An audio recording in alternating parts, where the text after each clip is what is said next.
como nos dijo nuestra host, eh, con la conferencia Las propiedades interfaciales de sistemas surfactante, agua y aceite, particularidades en sistemas con bioaceites complejos. Es parte de un trabajo que hemos realizado en la Universidad de los Andes en Venezuela, que llevamos unos cuantos años en esto y bueno, todo empezó allí en mis estudios de pregrado, cuando trabajamos con la formulación de emulsiones para administración parenteral. No sé si saben qué es eso, pero son emulsiones que tienen que ser biocompatibles para administración por vía intravenosa. Y generalmente estas se administran a personas que no pueden recibir alimentación por vía oral.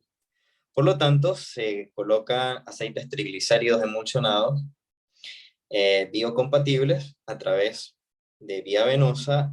Ahora, lo interesante es que para poder aplicar ese tipo de aceites en una vena que tiene menos de 5 micrómetros y asegurar de que no va a haber obstrucción de esos capilares por esas pequeñas gotitas, esa emulsión debe tener un tamaño menor a 1 micrómetro, incluso preferiblemente si es menor a 0,5 micrómetros, y ahí estamos hablando ya, entramos en el ámbito de las nanoemulsiones. Nosotros vamos a tener los siguientes contenidos en esta presentación. Vamos a hablar primero acerca del mundo de los surfactantes, qué es un surfactante, qué características tiene, qué podemos hacer con esos surfactantes, luego de emulsiones petroleras y emulsiones con bioaceites. Ya vamos a hablar por qué hay, y estamos hablando en el contenido tanto de emulsiones petroleras como emulsiones con aceites que son biodegradables. Parecería que son dos cosas totalmente opuestas, pero vamos a ver que están muy relacionadas. Luego los principios de la reología bulk o la reología en 3D y de reología interfacial. Y por último, vamos a repasar los principales descubrimientos que hemos obtenido y la principal investigación que hemos realizado con un innovador reómetro interfacial de gota giratoria que hemos utilizado para toda esta investigación desde el año 2015 hasta la actualidad. Precisamente hoy publicamos uno de los artículos que fue un review, y bueno, yo les voy a pasar ahorita por el chat el link. Es un artículo de acceso libre, por lo tanto lo pueden descargar. Ok. Les voy a hablar primero un poco de dónde vengo yo, porque bueno, esa es la idea. La forma con la cual tenemos logros en la vida, somos exitosos a través de eh, las conexiones que tenemos y esas personas que se encuentran a nuestro alrededor, porque al fin de cuentas nosotros somos eso, somos seres sociales que estamos aquí para tener una experiencia en la cual nos interrelacionamos con las otras personas, y esa es la manera con la cual podemos crecer, aprender. Y pues yo aprendí con estas personas que están aquí. Vamos a empezar con este señor que se llama el doctor Jean-Louis Salayer. Él es francés y fundó la Escuela de Ingeniería Química de la Universidad de los Andes. En nuestra Escuela de Ingeniería Química, allá en Mérida, Venezuela, se realizó un COLAEIC por allá por los años 2000. Ese señor, resulta que la historia es que cuando comenzó nuestra Escuela de Ingeniería Química a principios de los años 70, el decano de ingeniería buscó la mejor gente que hubiera en Latinoamérica disponible para empezar una escuela de ingeniería química. ¿Por qué se podía hacer esto? Porque en Venezuela en aquel momento, recuerden que era la Venezuela petrolera, había dinero para regalar. Entonces buscaron gente muy, muy buena en toda Latinoamérica, incluyendo el profesor Salayer. Él estaba en ese momento en la Universidad Industrial de Santander en Colombia, realizando un servicio del Servicio Exterior francés, contribuyendo a empezar la Escuela de Ingeniería Química allá. Entró el profesor Julián Suárez de Chile, el profesor Sergio Miranda de Chile también, profesores de Colombia, de varios países, y empezó la escuela. ¿Por qué esa escuela tuvo mucho éxito desde el comienzo? Por esa razón, porque se hizo un equipo multidisciplinario, en ese caso, porque por ejemplo los profesores que vinieron de Chile, ellos tenían experticia en la parte más de metales, minerales, electroquímica.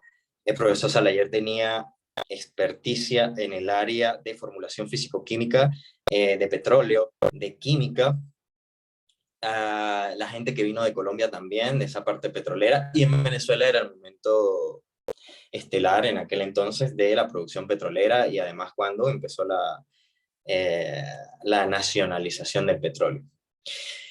Estos dos profesores que están aquí, el doctor Johnny Bullón y la doctora Ana Forgiarini, ellos son los directores actuales del laboratorio FIRP. El laboratorio FIRP sigue trabajando en nuestra Escuela de Ingeniería Química en la Universidad de los Andes, y no solo trabajan con petróleo, sino trabajan hoy en día principalmente con bioaceites dedicados y destinados a la industria farmacéutica, de la industria de cosméticos y a la industria de alimentos. Como ustedes saben, para realizar un cosmético nosotros necesitamos un aceite que sea biocompatible, que no cause resecamiento de la piel, sino más bien lo humecte, etcétera, etcétera, y tengan todo un conjunto de propiedades que permita eso. ¿Y cómo llevamos ese aceite allí?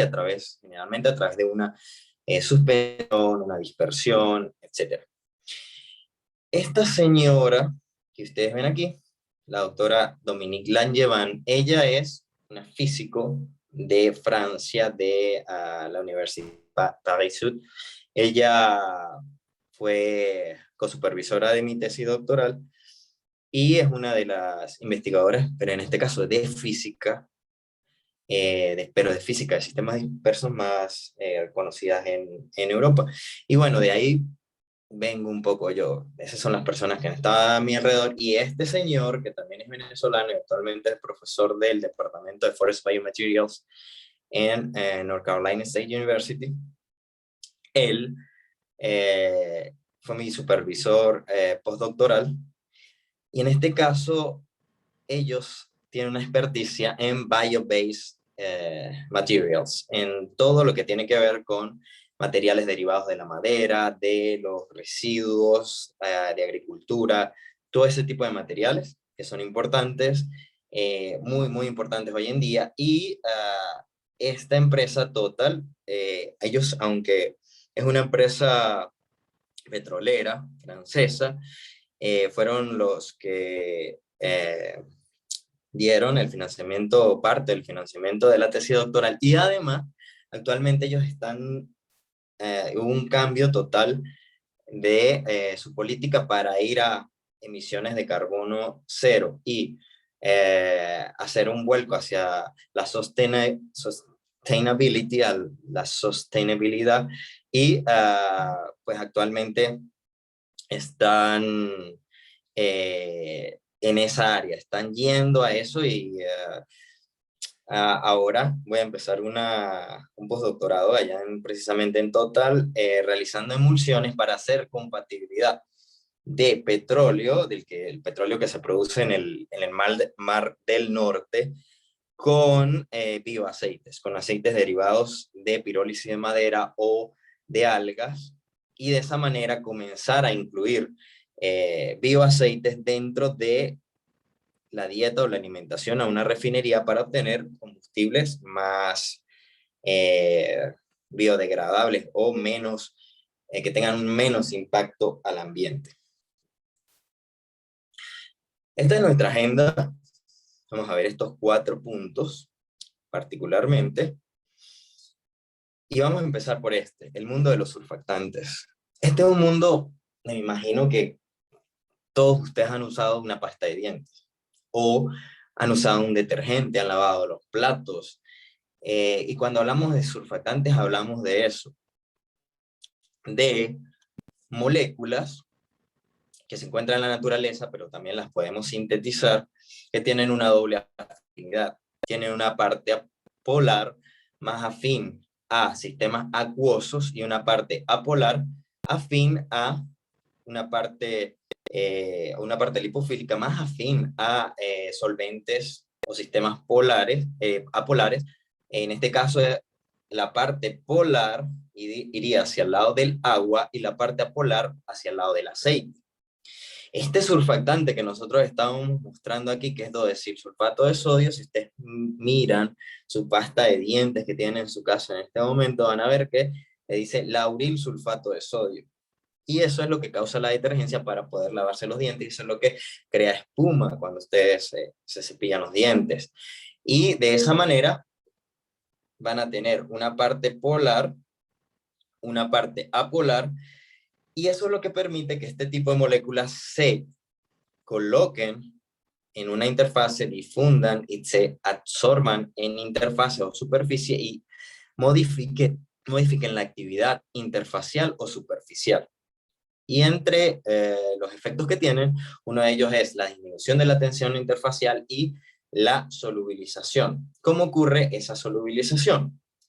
Esa solubilización ocurre a través de la formación de estructuras de esos surfactantes que se llaman micelas.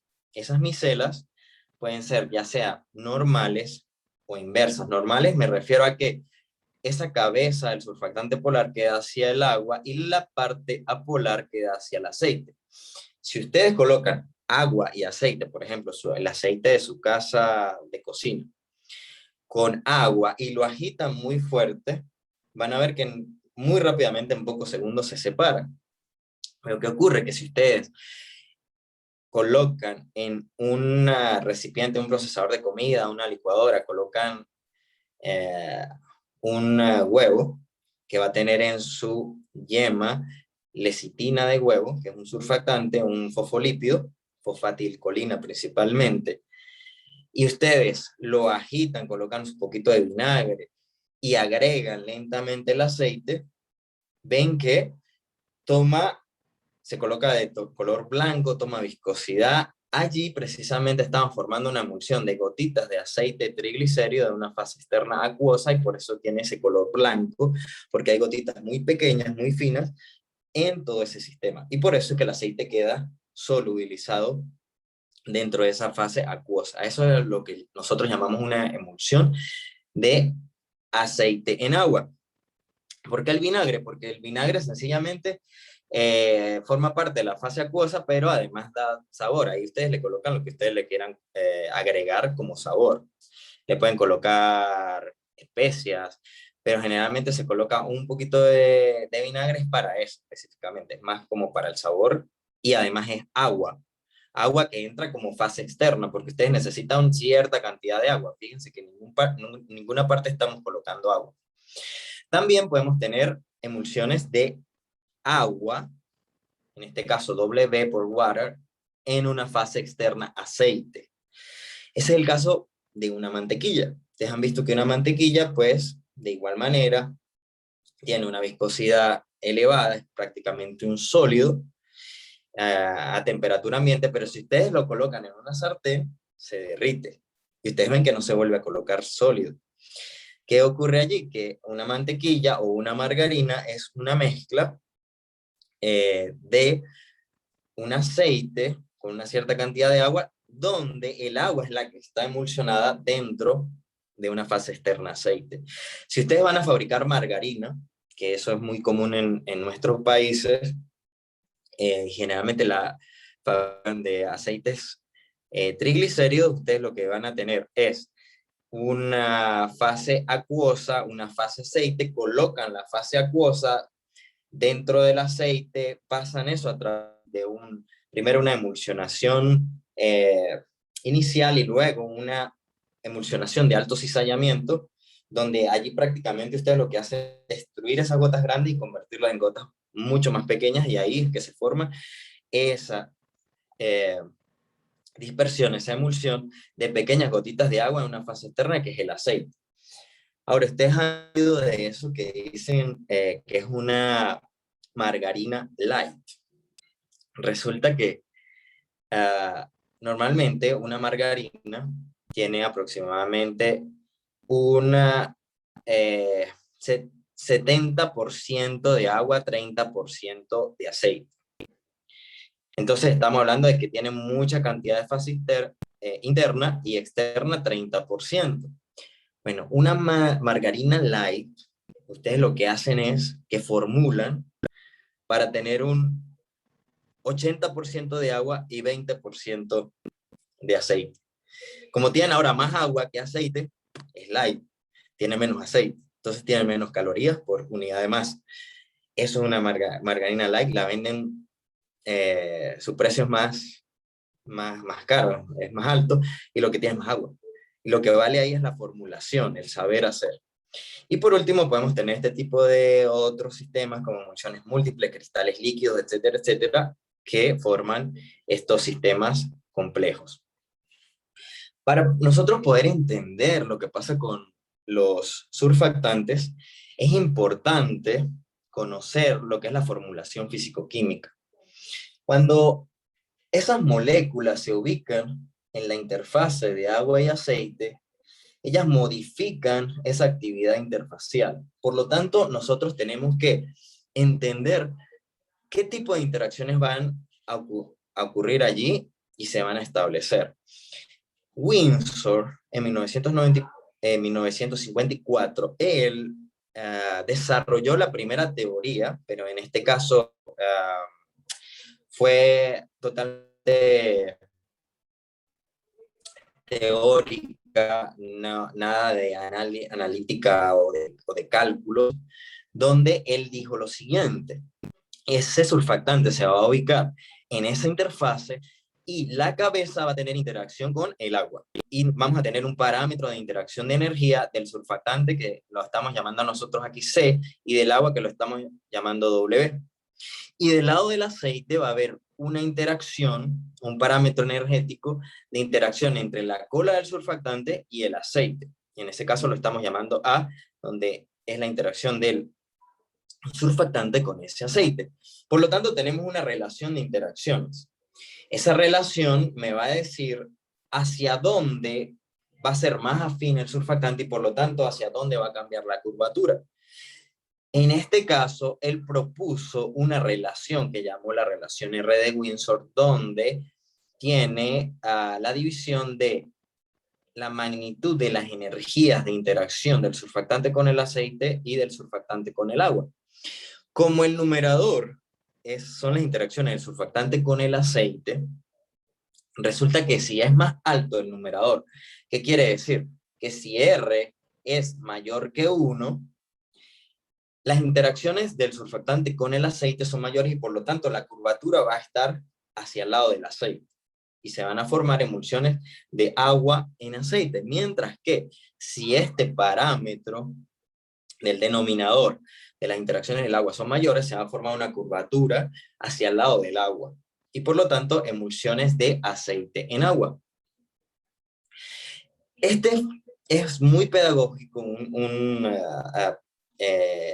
una teoría o una ecuación de formulación muy pedagógica, pero cualitativa totalmente. No, esas energías es muy difícil calcularlas. Por lo tanto, a finales de los años 70, el doctor Salayer, él realizó sus estudios en la Universidad de Texas en Estados Unidos y propuso esto. Propuso una relación que llama hydrophilic lipophilic difference, o diferencia hidrofílica lipofílica, donde sencillamente en vez de ser una división, en este caso es una sumas y restas de energías de interacción que están relacionadas con cada una de las variables de formulación que pueden afectar el sistema. En este caso nosotros vemos nuestros dos tipos de curvatura, cuando R es menor que 1, R mayor que 1, o el caso intermedio donde nosotros tenemos R igual a 1, donde son iguales las interacciones. Eso lo podemos cuantificar a partir de esta ecuación multivariable. donde tenemos el aporte de el surfactante, que es este parámetro de la salida acuosa, de el número de alcano de la molécula de hidrocarbonato del aceite, de el tipo de cosurfactante, alcohol, ácido que coloquemos allí como cosurfactante y la temperatura. Esas prácticamente son las variables de formulación que vamos a tener en todos los sistemas, a menos que tengamos una presión bastante alta, que ahí entra la presión a jugar en el sistema. Y cuando estoy hablando de todos los sistemas es para formular un cosmético, para formular una crema médica. Por ejemplo, en el laboratorio se ha desarrollado desde el 2014 en el laboratorio FIRB. Ustedes conocen la malaria, que es una enfermedad endémica de nuestros países del trópico y que generalmente para poder tratarla se realizan inyecciones en la piel, porque ese tipo de microorganismo va deteriorando la piel continuamente, es tipo de parásito. Entonces, ¿qué se hace ahí? Se coloca inyecciones alrededor de esa herida.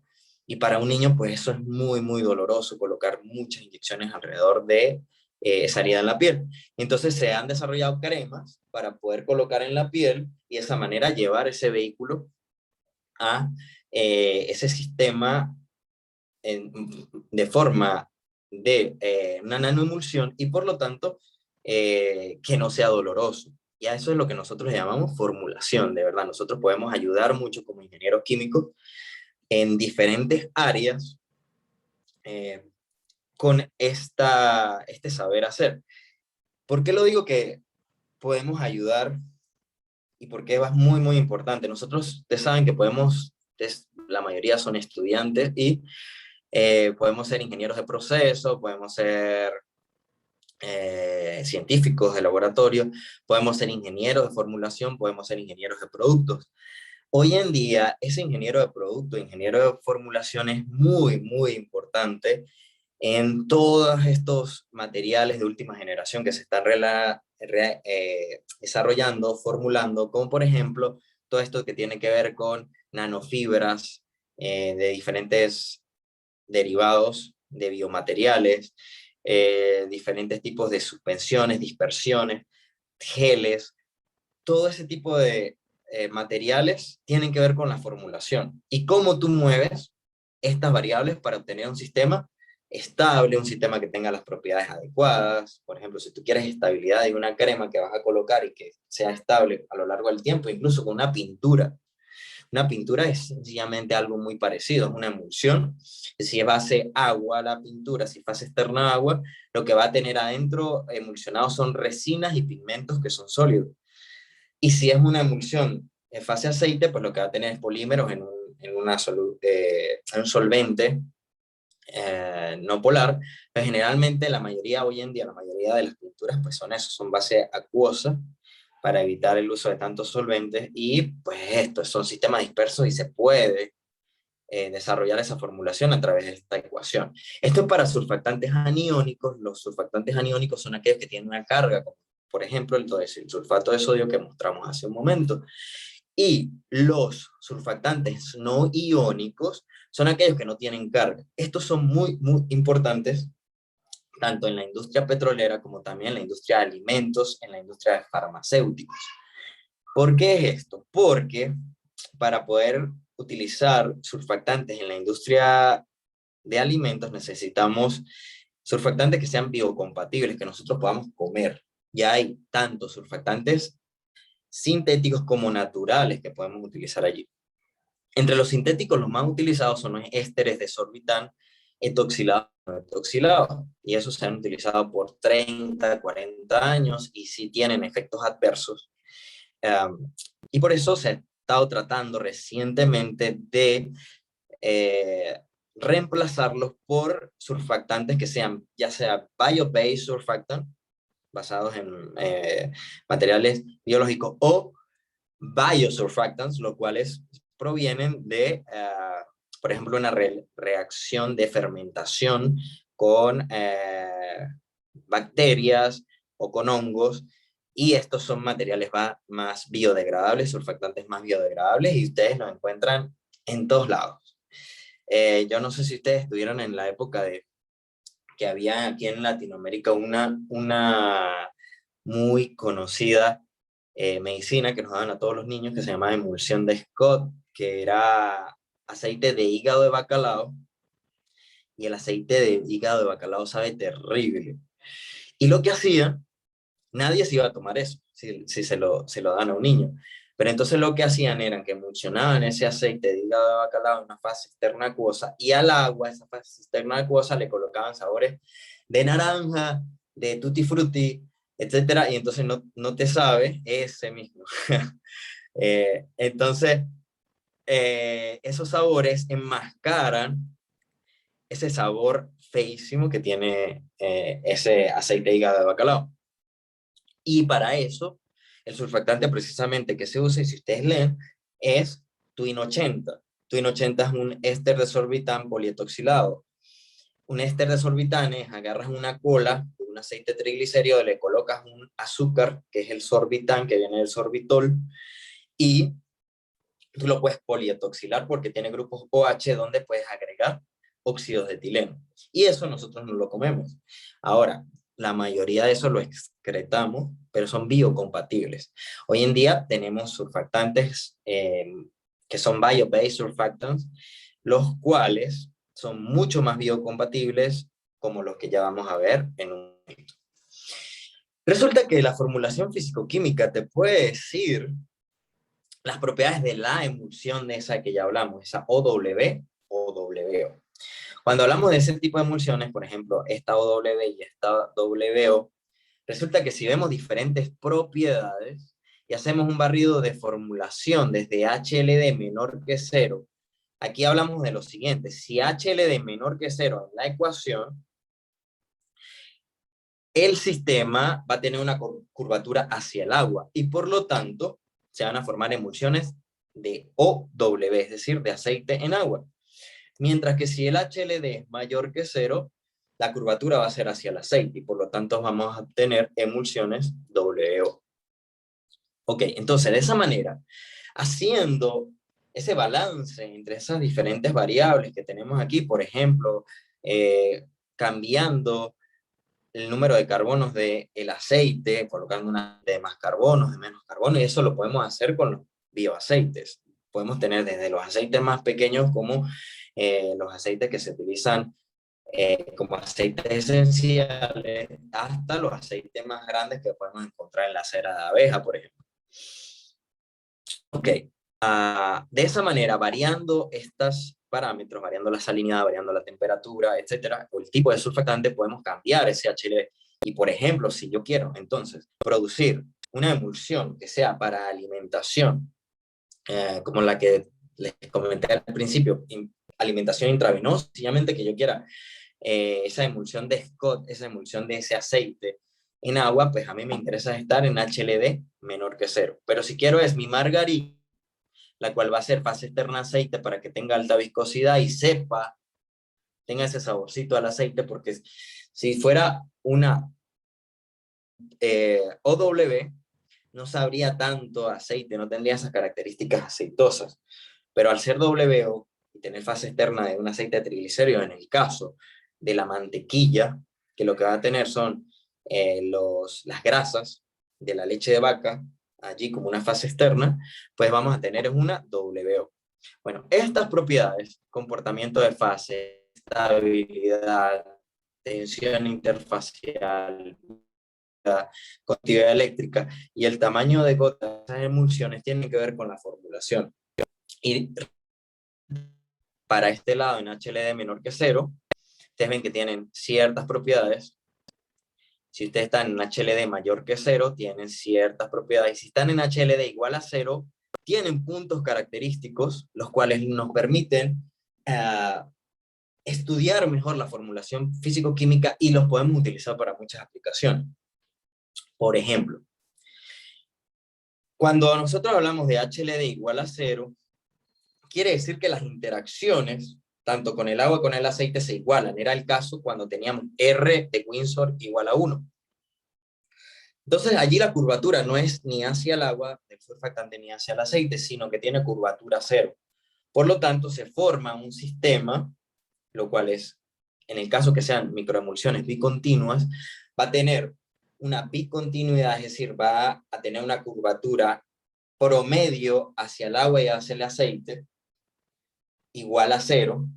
Es decir, si tiene curvatura hacia el agua por un momento instantáneo y una curvatura hacia el aceite por un momento instantáneo, y la curvatura neta es igual a cero. Allí entonces se puede solubilizar tanto aceite como agua. Y ya vamos a hablar un poco más de eso. Okay, entonces resulta que si ustedes quieren una emulsión estable, a ustedes les interesa estar ya sea en HLD menor que cero, alta estabilidad, esto es tiempo de separación, tiempo más alto, mayor estabilidad, o les interesa estar aquí, una estabilidad una estabilidad alta para una WO. Este sería el caso de una mayonesa, este sería el caso de una margarina o una mantequilla. Si ustedes quieren una emulsión estable, no les interesa estar aquí, porque aquí va a tener una baja estabilidad, se les va a separar. Pero hay sistemas que a ustedes les interesan que sean emulsiones inestables, como por ejemplo cuando ustedes producen petróleo, sale una emulsión de aceite y agua, y a ustedes les interesa romper esa emulsión para quitarle el agua al petróleo. Si es un derrame petrolero, un derrame de aceite en el mar, a ustedes les interesa separar ese aceite de esa agua. Por lo tanto, les interesa estar aquí en la mitad, no les interesa estar aquí porque aquí se les va a emulsionar ese aceite dentro del agua y va a ser más difícil separarlo y por lo tanto se va a extender más. Entonces nos interesa para algunas explicaciones estar aquí en la mitad y para otras estar hacia los lados. Allí hablamos también de la tensión, de la viscosidad, de la conductividad. Miren, este cambio de conductividad es muy característico porque pues es muy lógico. Si tiene una fase externa agua, la conductividad es alta. Ahí sales, las cuales transportan electrones a través de esa fase acuosa. Pero si es fase externa aceite, la conductividad es baja porque el agua está atrapada. Y lo que van a tener es aceite afuera y sabemos que el aceite tiene baja conductividad.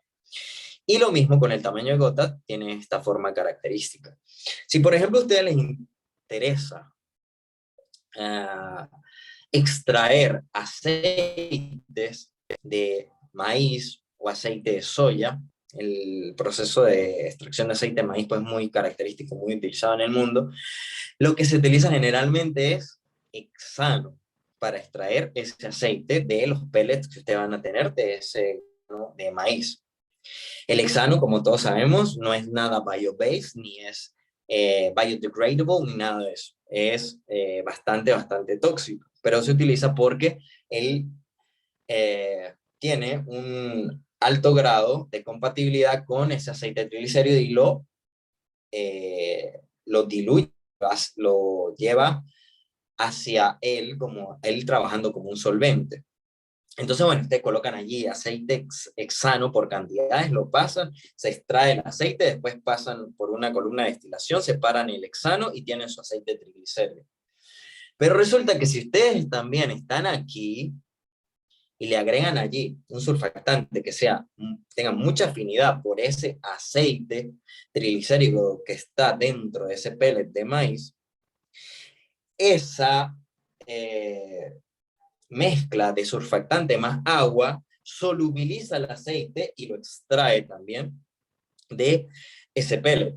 Y si ustedes tienen un bio-based surfactant, un surfactante que sea biocompatible, pues no va a ocurrir el caso como con el hexano, que es algo que es contaminante y que además se tienen que bajar los niveles de hexano en esos aceites a niveles muy bajos, como control de calidad para evitar que puedan causar efectos sobre la salud. Vamos ahora a la parte 2, vamos a hablar de las emulsiones para diferentes aplicaciones. En este caso, empezamos con emulsiones petroleras. Sí se utiliza mucho hoy en día en la industria. La extracción con hexano es el método principal y la extracción con surfactantes se está comenzando a utilizar hoy en día y bastante. Vamos a empezar a hablar entonces de las emulsiones petroleras y luego de las emulsiones con bioaceite. ¿Por qué empezamos con las emulsiones petroleras? Porque resulta que este saber hacer se desarrolló a finales de los 70, porque en Estados Unidos, en esa época, con el gran aumento que hubo de los precios petroleros debido al embargo petrolero de Irán, hizo que se necesitara aumentar el factor de recobro en los pozos en Estados Unidos, en Europa, en diferentes partes del mundo, para poder bajar el precio del petróleo y producir más y que bajara ese precio.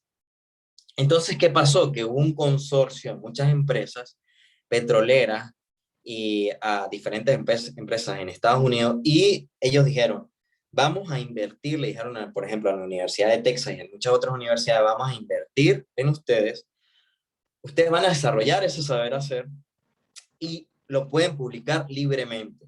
No va a ser el conocimiento privado ni patentado, sino lo publican libremente. Y eso fue lo que permitió desarrollar todas estas bases de formulación físico-química. Cuando nosotros vamos a estabilizar una emulsión, ¿qué ocurre? Ese surfactante se coloca en la interfase y puede estabilizar esas gotas, ya sea por repulsión electrostática, como nosotros vimos, si tenemos dos cabezas sulfato negativo, va a haber una repulsión de negativo con negativo, o puede haber una repulsión estérica debido a esas cadenas hidrocarbonadas, o en el caso de un surfactante etoxilado, esas cadenas etoxiladas que parecían un polímero, donde un efecto físico estérico, de que no se pueden acercar tanto unas a otras, va a producir que se estabilicen esas emulsiones. Pero hay otro efecto adicional. Ese efecto se produce debido a que cuando dos gotas, por ejemplo, imagínense que aquí estoy colocando crudo, pero imagínense que es una margarina o que es una mantequilla y que tengo ese aceite triglicérido y que tengo el agua que está en pequeñas gotitas emulsionado allí.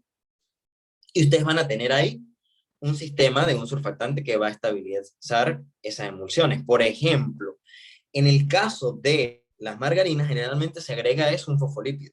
Se agrega algo parecido a lo que van a tener en la yema de huevo para hacer la mayonesa, pero en este caso, el fosfolípido generalmente es de la lecitina de soya, y ese fosfolípido es más apolar que el que ustedes encuentran en la yema del huevo. Y entonces, ¿qué ocurre? Que ese surfactante que va a estar allí en la interfase, a medida que esas gotas comienzan a acercarse debido a que hay sedimentación por gravedad, porque hay una diferencia de densidad entre las dos fases. Generalmente el agua tiene una densidad 1, mientras que el aceite va a tener una densidad de 0,8 gramos por centímetro cúbico, algo así, que va a hacer que por naturaleza esas dos fases se separan y el agua vaya hacia abajo y el aceite vaya hacia arriba.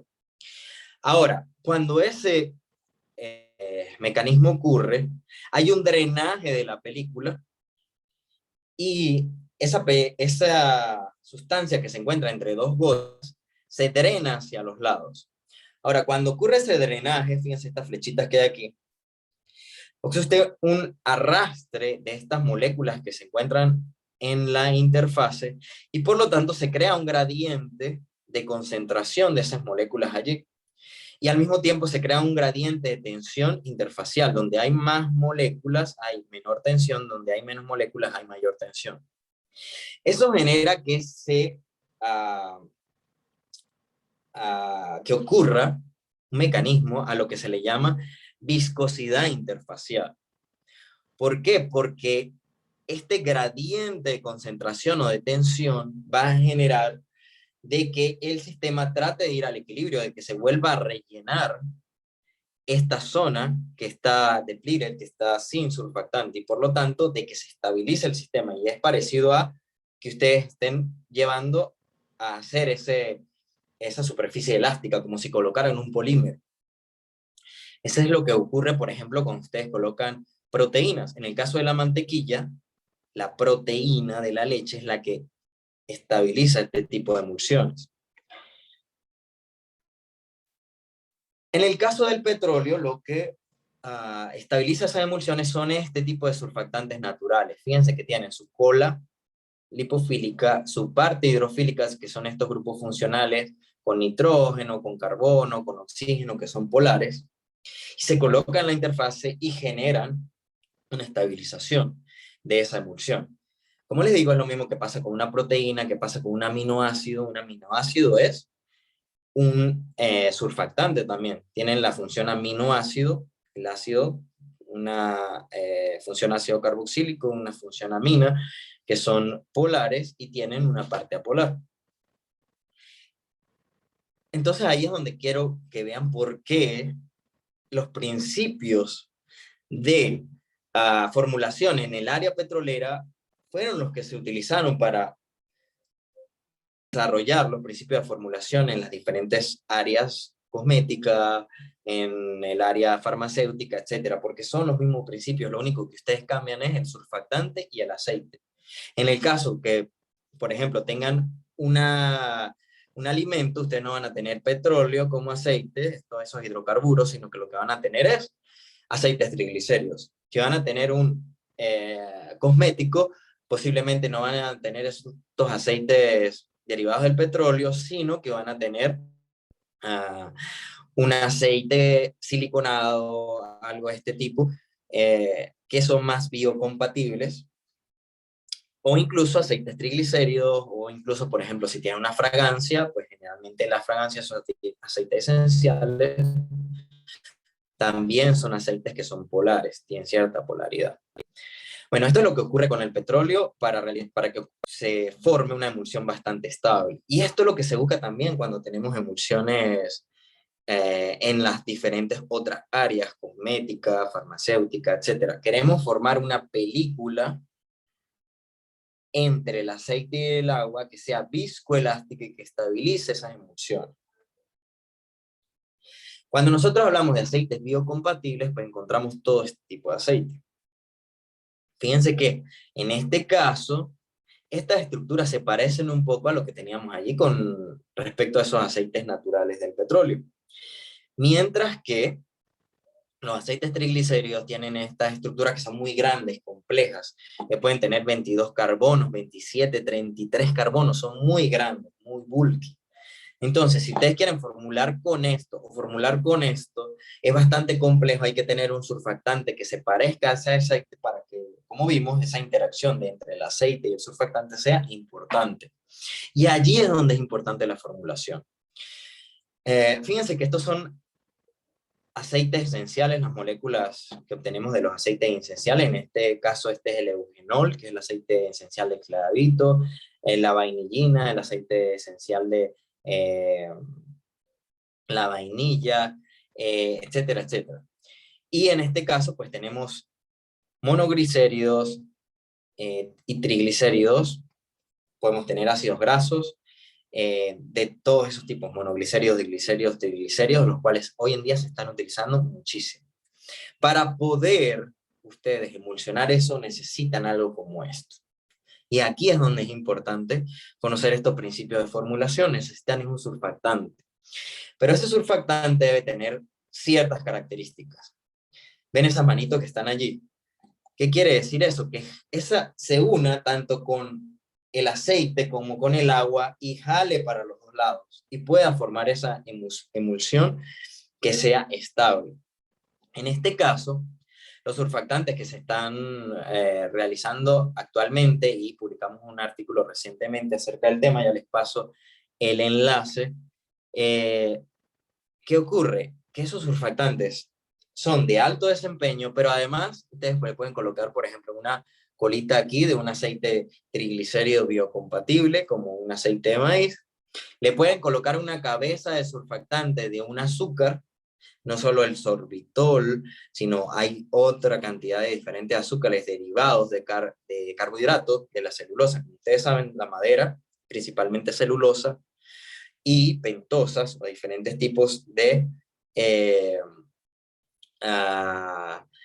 de derivados de la glucosa, y en ese caso ustedes pueden obtener diferentes bio-based surfactants a partir de allí. Y esto que está aquí es un espaciador que une esas dos partes, que unen ese aceite con esa parte polar, es decir, ese aceite de maíz con ese azúcar, y ustedes tienen su surfactante con el cual pueden tener aplicaciones biocompatibles, pueden hacer esa extracción de ese aceite de maíz, pero con una cantidad muy pequeña de surfactante, y eso es lo importante. Esto tiene una solubilización muy, muy alta, y por lo tanto, con una muy pequeña cantidad de surfactante en agua, pueden ustedes solubilizar una cantidad muy, muy grande de ese aceite que ustedes quieren extraer. Bueno, y esto es lo que pasa allí. Estos son los surfactantes convencionales. Esto es con lo que nosotros nos cepillamos los dientes. Un dodesilbenceno sulfato de sodio. Esto que está aquí es con lo que nosotros tenemos limpiadores de la casa. Un dodesil éter sulfato o un champú. Y estos son los surfactantes que ahora estamos desarrollando. Este es sintético, pero ahora se están desarrollando surfactantes mucho más naturales. Ustedes colocan esa cola, que sea de un bioaceite, que colocan esa cabeza, que sea de un azúcar, y colocan esta parte intermedia, que puede ser un derivado de diferentes tipos de carbohidratos, por ejemplo. Y nosotros queremos son estas propiedades. Queremos alta solubilización, queremos baja tensión interfacial y alta detergencia para tener un máximo de las propiedades con la menor cantidad de surfactantes, porque cuando hablamos de surfactantes hablamos de costo. Y bueno, para concluir, quería mostrarle esta parte, lo que es la reología, es muy importante. En este caso tenemos una mayonesa, que es prácticamente un sólido, si no tiene flujo, y nosotros, ustedes saben lo que es la reología. La reología es la ciencia que estudia la respuesta de los fluidos a la deformación, y la viscosidad, que es la resistencia a fluir de ese medio.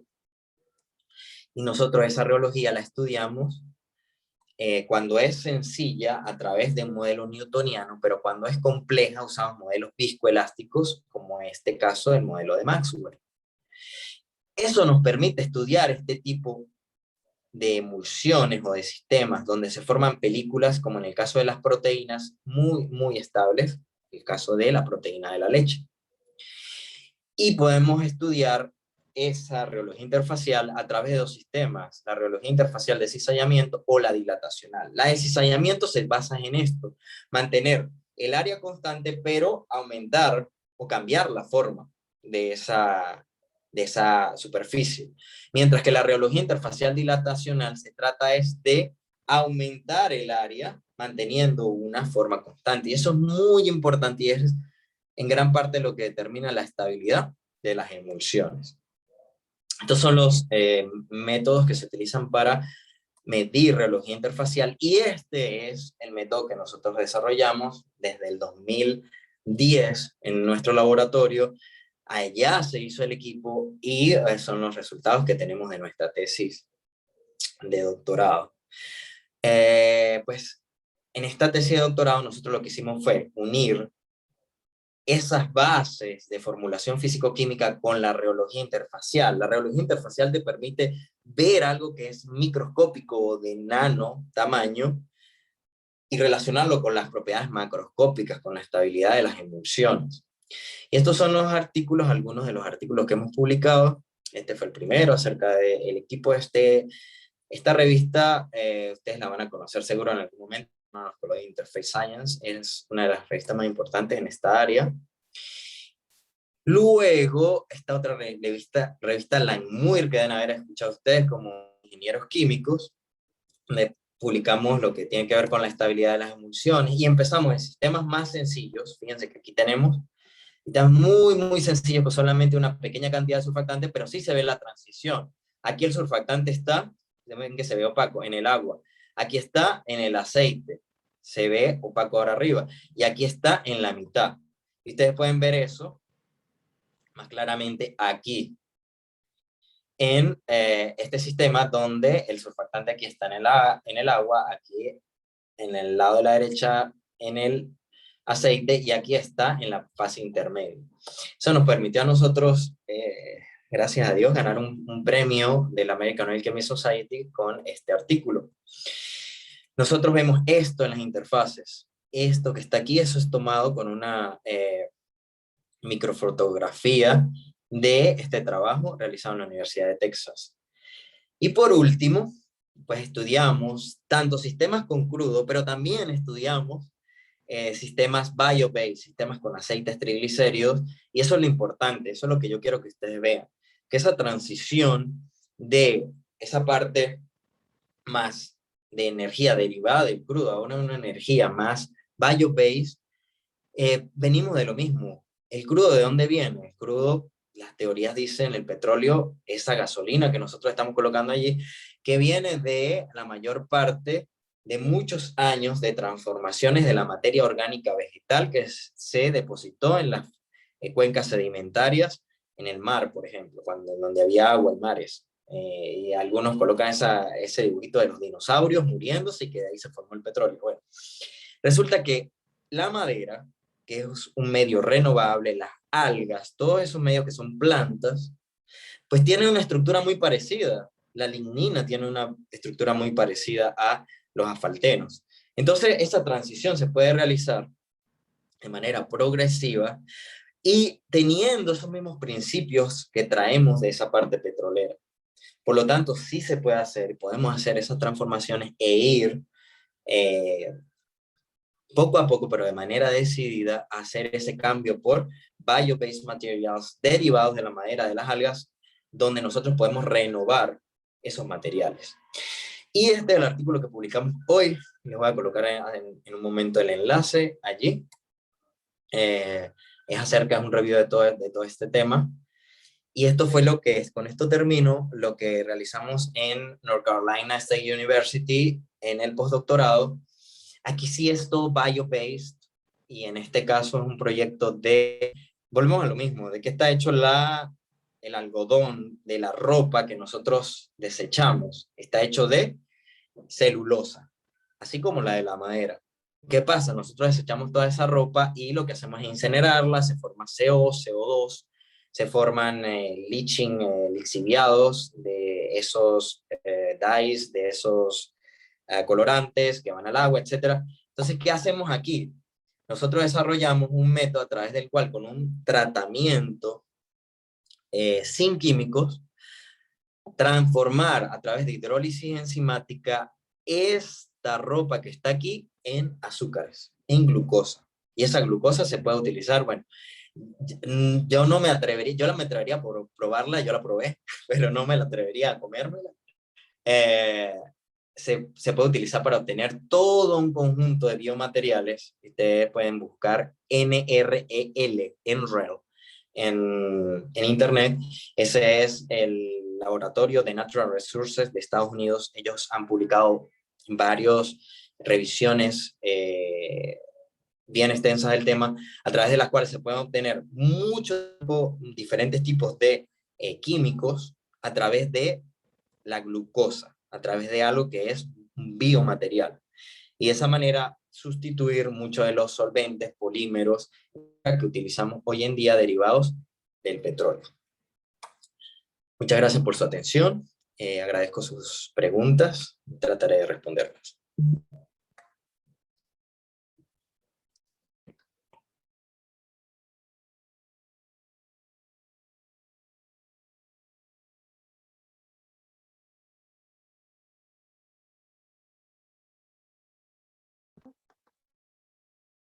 Si es que tienen.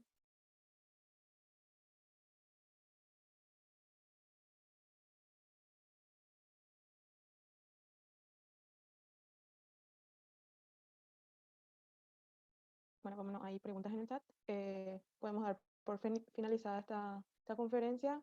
Hemos concluido de manera muy satisfactoria esta conferencia y es esencial darle las gracias de nuevo, doctor. Muchas gracias por aceptar nuestra invitación y por tan excelente disertación. Muchas gracias y les deseo un buen resto de jornada a todos. Muchas gracias a todos. Feliz día. Disfruten de su congreso.